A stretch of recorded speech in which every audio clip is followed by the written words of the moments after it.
I'm away to America. Do you remember your first trip to the States? Oh, yeah. It was 1979, and the thing I will never forget is seeing Manhattan for the first, oh my God. Usually places are diminished when you see them in Not real New York. life. It was just gorgeous. I agree. It was. I couldn't believe how beautiful I found the city. I thought I was going to find it very aggressive and a bit scary, and I didn't at all. And that view never, ever, ever disappoints, does it? No. Doesn't matter how many times you see that skyline.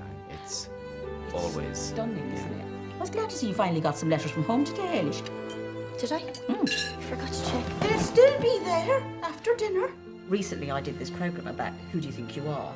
Tracing your roots. Great. My mother was Irish. Obviously she came to England where we were all born, my brothers and I. And this note appeared, which was obviously in her belongings. And it was from the parish priest in Ireland, and it said, Mary O'Brien is a good girl of high moral standing, and she's very hard working.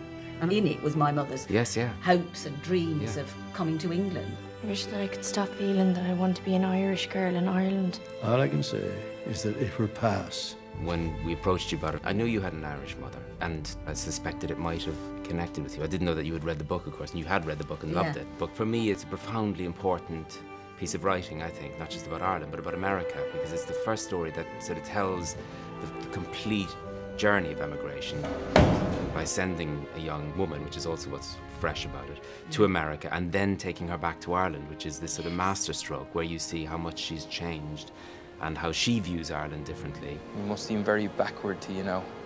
Of course not. You seem calm and civilised and charming. It's one tiny story, which I think has huge scale because it's one version of a story that happened thousands upon thousands upon thousands of times, as we know.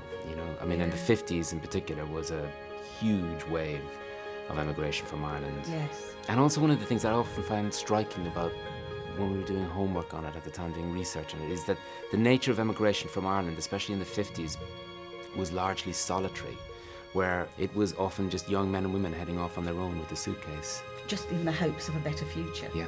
Yeah. And it's also one of the things that Colm gets so wonderfully right in the book, and Nick held on to in the screenplay, which is the Christmas Day scene. How many are we expecting? We had 100 last year, maybe more than that. Are they all Irish? All Irish.